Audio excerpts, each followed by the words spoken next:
This video is brought to you by Burmester at the Toronto Audio Fest. Hey guys, Jay here. So I am back from the Toronto Audio Fest 2024. It was an awesome show and you will see some awesome audio products, new and some new findings that you will see in my coverage in the next few days. But the highlight of it all was the fact that Burmester invited me to their room at the Toronto Audio Fest to cover it in detail, including an interview. And I have to admit, I have very little experience with Burmester. Really, I had few pieces while I worked at the high-end retail store that I thought was fantastic in build quality and sound quality, but the price was definitely up there. So I knew that it was a very high-end brand, branching off to that luxury section, of course, as well. And that was about it. So visiting this room, I did not know what to expect. But one thing was for sure, this was really mind-blowing.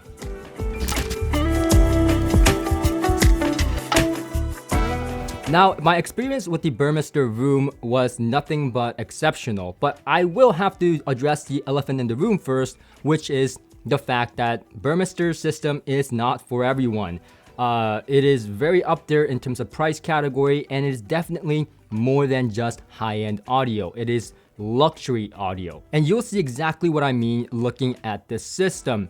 This system is their reference line, which is right below their signature line. So it is quite amazing to find that they also do have a lineup right above that as well. But don't let that fool you. Just the speakers, the BC150 loudspeakers are $150,000 for the pair. But again, before you pass judgment on the pricing of these components and speakers, I think it's important to realize why that is. And of course, Burmester, again, is not just a high-end audio company, it is a luxury company. It is built to a standard that I have never seen before, and I truly mean that.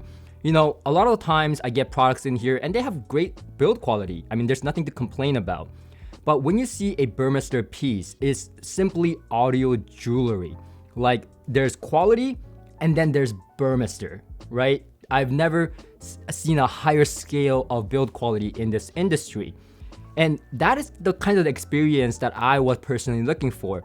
You see, a lot of people ask me, why do I cover and review really expensive high-end audio, luxury audio stuff when I can't afford it myself and most of my viewers can't? And the answer to that question, the short and sweet answer is, while it's cool, the cool factor is definitely one of the reasons I cover it. But the real reason for me is to know the quality, right?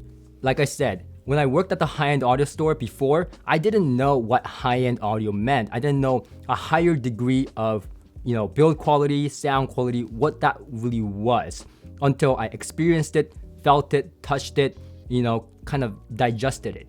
And that was a new experience for me with the Burmester products, because the reference high quality level that I knew with high-end audio components in terms of build quality, sound quality, the touch and feel, the look of the product, the Burmester products are above the scale of anything I have ever seen. And perhaps that is one of the many reasons as to why high-end car manufacturers like Porsche and Ferrari has decided to choose to work with Burmester. And as you know, Burmester is really well regarded in the car audio industry as well. But of course, I am not a car audio guy, so I decided to ask Simon from Burmester in what kind of collaboration they've had in the past with these companies and to what extent. And also, what is it like? What are the requirements of working with such high prestige companies like Ferrari and Porsche? As Burmester's reputation progressed, we decided to go into partnership. Actually, we were approached by Bugatti, and we supplied the audio systems in the Bugatti Veyron, and that was our first automotive project. Further automotive partnerships developed in 2006 with Porsche, and then around 2011, 2012, we were also approached by Mercedes, where we implement the top-end systems in every range of Mercedes that's available. This then led to our latest automotive partnership with Ferrari.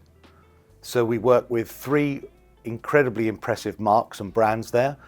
That's a real bonus for us, being a family-oriented, family-owned, fairly small company it's a real prestigious honor to be involved with those particular brands. An important point to note is that both with Porsche and Mercedes and Burmester, what we have in common is company legacy in our own sphere, and also an engineering capability and expectations that are absolutely top level. And the fact that we are in those cars and we have long-term partnerships with those companies is testament to what we do at the level that we do. The fact that they trust us to deliver the quality that we do is really complementary to those brands as well, and it's also very heartening for us. The experiences of the result of the engineering are actually quite similar. The fact that the work that goes into either a Porsche or a Mercedes to get this almost perfect driving machine and the driving experience is exactly what we put into our products, whether it's automotive or home audio. The result of these intense engineering projects is, let's just say, the experience of driving. With us, it's the experience of listening. It's the emotion and the visceral feel that you get from the communication of music, just as you get driving a fast car.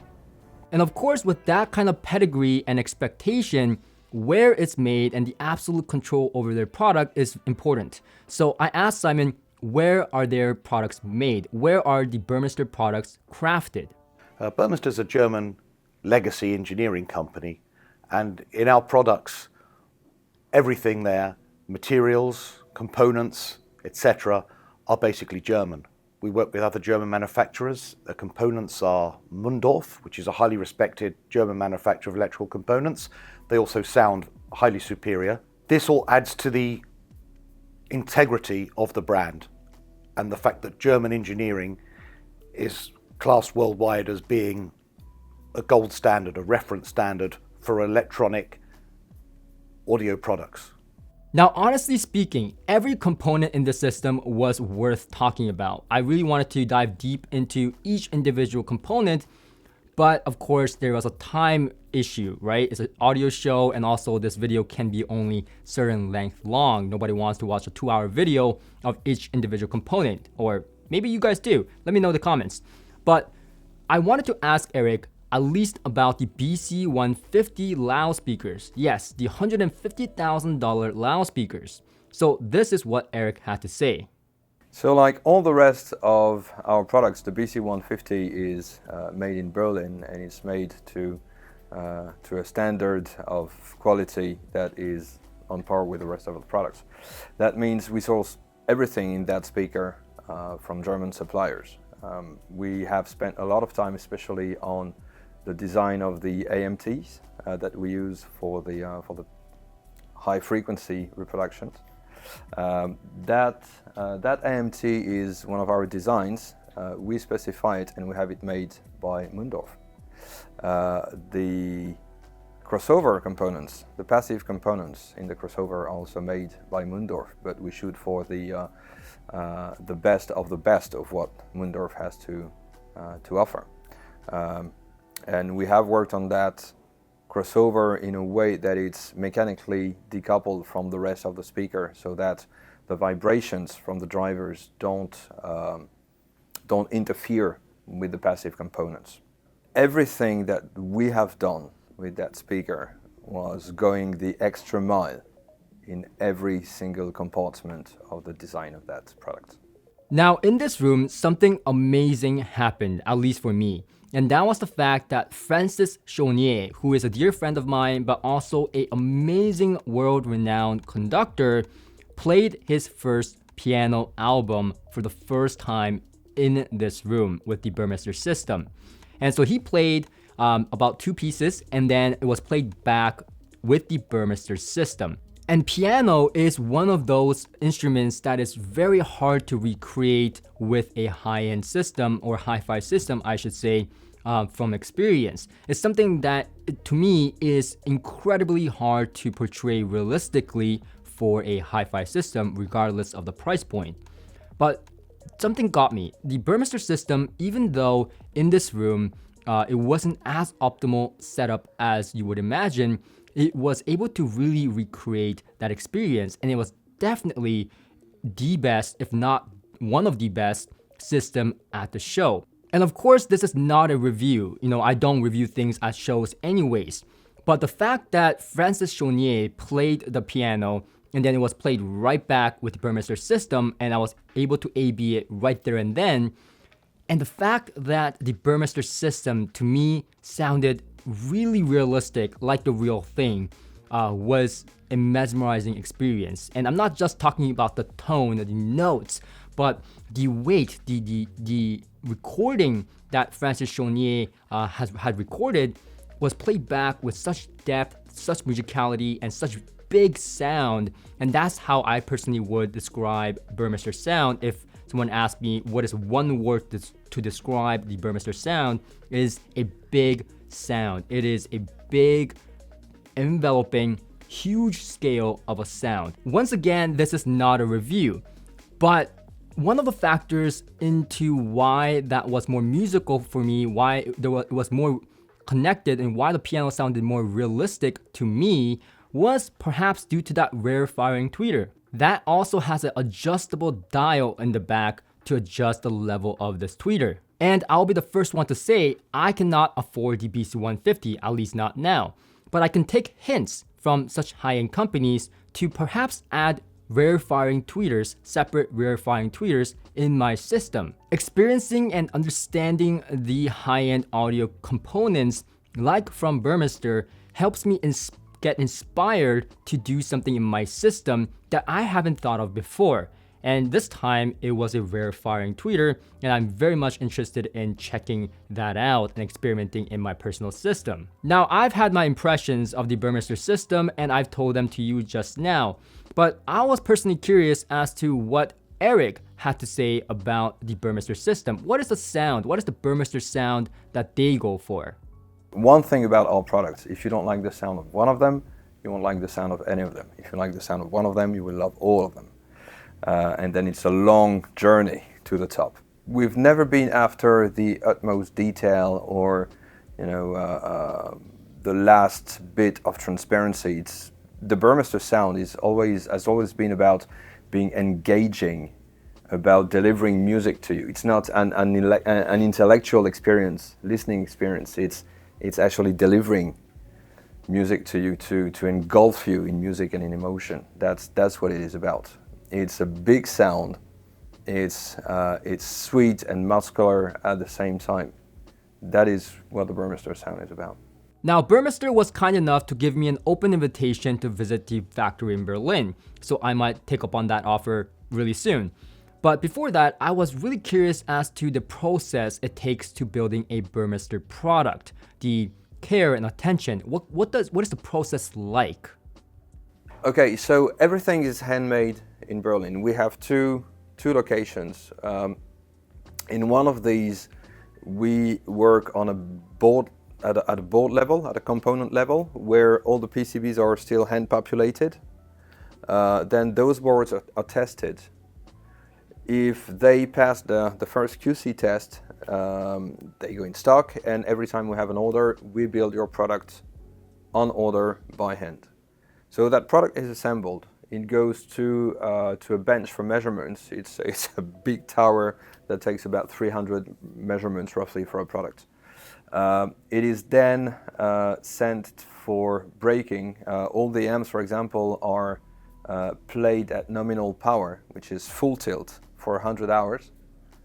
They play into massive resistors for 100 hours, and then they are measured again, and the tolerance is extremely tight. Anything that is not in that tolerance goes back to the production department, to the production stage. If the measurements are absolutely right, then they go to a room where we have one member of staff whose job it is to make sure that they sound right. The last validation beyond measurements before the product ships is done by ear. Then the product is boxed and shipped, which is why even if you order a current product, there is systematically a 2-week lead time before we can actually ship it. A product like the 159 bar amplifier is 30 days of labor for 2 people. The company's been working on electronic hi-fi products for about 50 years now, almost 50 years now. So the amount of experience of that team is absolutely huge. One thing that Dieter Burmester started with was experimenting with very high-end power supplies, medical power supplies back then. And there's always been a lot of work invested in power supplies. So even though you think a power supply is a power supply, I mean, it's no rocket science. There's not much left to invent. When we designed the 159 flagship monoblock, we bumped into a few interesting finds that we have been able now to trickle down to the 216, 218, 232 amplifiers. So that's one of the things that's really specific about a Burmester product, the amount of time and energy that is invested in the design of those power supplies. That's really part of it, for example. The other thing is that we have a really large team of engineers for such a small company. I mean, it's only 100 people after all, so it's not a huge company. And there are quite a number of those guys who have been working with us for a long time. So they know exactly what a Burmester product should be about and what it should sound like. So before we actually go to the listening stage of a prototype, the validation by ear stage, pretty much 95% of the work is already done by the engineers because they know exactly what they're doing. Now, of course, despite the labor, despite being made in Germany, despite the attention to detail and the heritage of Burmester products, some audiophile critics will say it's just a pretty box on the outside. It is not as pretty on the inside. And to that, I really have nothing to say. I have not reviewed a Burmester product or opened one up to take a look inside. So I have nothing to say to that. The only thing that I can say is that on the outside, once again, it is top notch. I have not seen a better build quality and I stand by that. But on the inside, I have, again, not much to say. So I asked Eric what he has to say to those audiophile critics. It's always been in our DNA to go the extra mile for everything. The other thing is you would be surprised at the influence that the design of a box can have on the sound. If you take, for example, the 077 preamp that has an external power supply, you put that power supply in a regular box, it sounds good. You put it in our box, which is made of extremely thick aluminum, which is extremely damped. You put that on ISO plates, which to eliminate vibration and everything. You just basically you stabilize that power supply mechanically speaking, and then it goes up another notch in terms of transparency, depth, and everything. It's not all about the looks. There is a functionality to the quality of an enclosure as well. Absolutely, you would really be impressed to see what is inside. That's quite easy to see actually. You can see quite a number of shots of the guts of a Burmester product on the internet. We source our PCBs from Germany. They're made by Würth, which is a very serious company. They're extremely thick PCBs. Even the screws in there are made by a German company that provides screws for the automotive and the aerospace industries. That's the kind of level we go to. Once again, I'll be the first to admit and say that it is a long shot dream, at least for me, in ever owning a Burmester signature or reference system. Way up there. But what did catch my attention was the static system set up in the back, the classic line.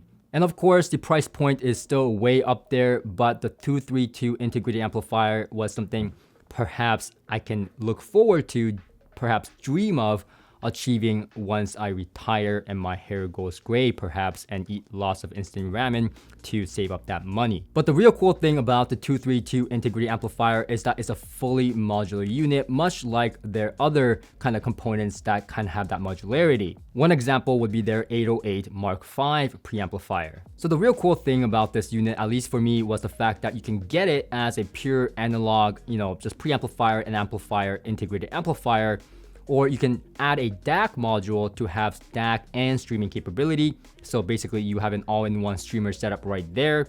And if you wanted, you can also add a phono stage to it to play turntables. And once again, one thing I will say is that the quality, the craftsmanship, the build quality, the finishing of this product was nothing short of excellence, even compared to their reference line. So the craftsmanship is all kind of the same. It is all excellent. I don't think one is better than the other in terms of craftsmanship.